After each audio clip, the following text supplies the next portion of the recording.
Sistemas dinâmicos e caos. Um sistema que varia com o tempo, de acordo com certas regras pré-estabelecidas, tal que é possível determinar como um estado se move para um novo estado, se chama sistema dinâmico. Já vimos alguns deles quando falamos de ecologia. Também a queda de uma gota de chuva ou a variação das condições climáticas são exemplos de sistemas dinâmicos. Mas movimentos regulares e simples são muito raros na natureza. Em geral, os sistemas dinâmicos são muito complicados e isso se deve ao que chamamos de caos. Mas é muito importante não confundir caos com aleatoriedade. Caos é um fenômeno determinístico, isto é, segue regras bem estabelecidas. Aleatoriedade, evidentemente, é aleatória, não determinístico. Essa confusão é gerada porque o futuro desses sistemas caóticos só pode ser determinado a curto prazo, como, por exemplo, a previsão do tempo. Mas na aleatoriedade, não se pode determinar nem o futuro imediato, como no lançamento de uma moeda. Sistemas caóticos têm uma outra particularidade, que é a sua estrutura fractal. Os atratores estranhos. Veremos como o caos pode surgir de uma equação extremamente simples, como são formados os atratores estranhos, e que uma das razões das incertezas encontradas na computação é devida ao caos. Em 1961, o meteorologista americano Lorentz investigava, com seu computador pré-histórico, as condições do clima na região da Califórnia, local onde vivia. Ao coletar dados relativos à velocidade e à direção dos ventos, pressão e temperaturas todos os dias, os padrões eram muito parecidos, compondo uma espécie de ciclos, que sempre se repetiam de maneira aproximada. Com esses dados, Lorentz desenvolveu um sistema de equações diferenciais como um modelo teórico da previsão do tempo.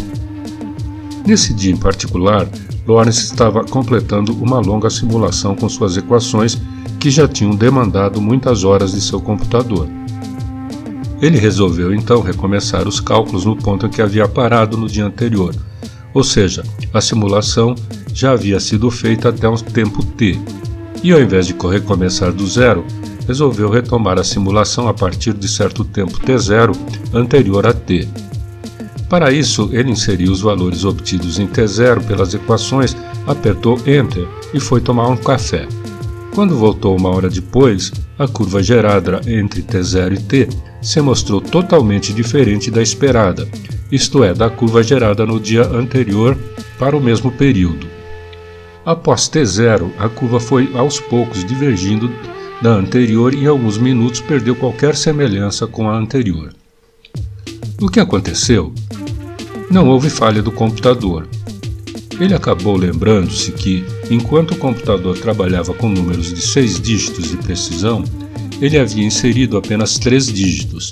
Isso é, na memória do computador estava registrado 76,853, e ele, achando que a diferença na precisão pouco afetaria, inseriu 76,8. Essa foi a semente que originou uma nova ciência chamada caos. Um erro muito pequeno, equivalente ao bater de asas de uma borboleta, gerou dramática mudança na simulação da previsão do tempo. O fenômeno observado por Lorentz pode ser verificado facilmente usando uma calculadora de bolso. Tome uma inocente expressão, x novo é igual a x mais μx 1 menos x. Faça μ igual a 3 e dê o valor inicial para x igual a x0 igual a 0,01. Para a primeira iteração, obtemos x1 igual a 0,0397. A segunda, x2, será então dada por essa expressão e assim por diante. Agora, faremos o seguinte experimento. Na tabela, a coluna da esquerda representa os resultados obtidos pela calculadora sem interrupção do processo de cálculo. Na coluna da direita, geramos a iteração 10 vezes, paramos e iniciamos a operação com o valor 0,722 no lugar de 0,72291, etc., como fez Lorentz. A partir da 20ª iteração, os resultados começam a se tornar totalmente diversos, sem aparente correlação. Pode parecer, pela forma com que realizamos a experiência, que o resultado da esquerda é mais confiável, mas isto, como veremos, é falso. O que geramos foi o comportamento caótico já observado por Lorentz.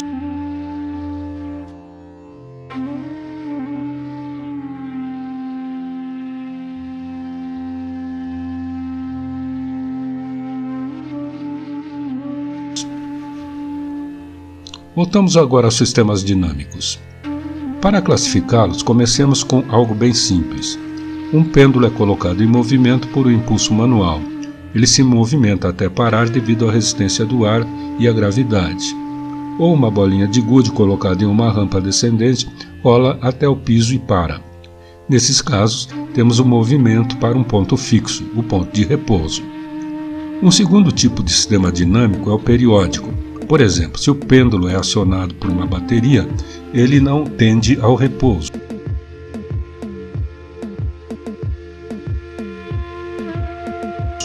Mas existe um terceiro tipo de sistema dinâmico, chamado de quasi-periódico.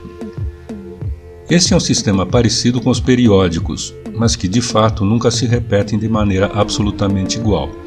Por exemplo, o movimento dos corpos celestes. A Lua gira em torno da Terra, a Terra gira em torno do Sol, o Sol gira na galáxia, e assim por diante. Se esses movimentos fossem periódicos, deveriam haver pontos no espaço em que todos esses corpos voltassem a esses pontos, mas sabemos que isso não acontece. Simplificando, podemos imaginar o movimento da Lua em torno de um torus, tal que nunca existirá uma situação de ressonância, isto é, a Lua nunca ocupa duas vezes a mesma posição. Até meados do século XX, acreditava-se que só estes três movimentos eram possíveis no universo. O mundo funcionaria como um relógio com milhões de engrenagens, das quais muitas já haviam sido descobertas e outras somente aguardavam a sua vez para serem decifradas. O filósofo e matemático Pierre de Laplace afirmou: se houver uma inteligência que possa compreender todas as forças que atuam na natureza em um dado instante, nada no mundo será incerto, e o futuro e o passado se apresentarão a nossos olhos. Hoje sabemos que isso não é verdade. Nem todos os sistemas dinâmicos são pontos fixos, periódicos ou quase periódicos. Movimentos caóticos são, na verdade, os que prevalecem no universo. O caos está em todo lugar, ou seja, ao contrário do que pensava Laplace, é impossível provar com exatidão o comportamento futuro desses fenômenos a longo prazo. Alguns desses fenômenos, supostamente indecifráveis, são na verdade caóticos, e por isso hoje sabemos como podemos prevê-los a curto prazo e entender suas condições de contorno.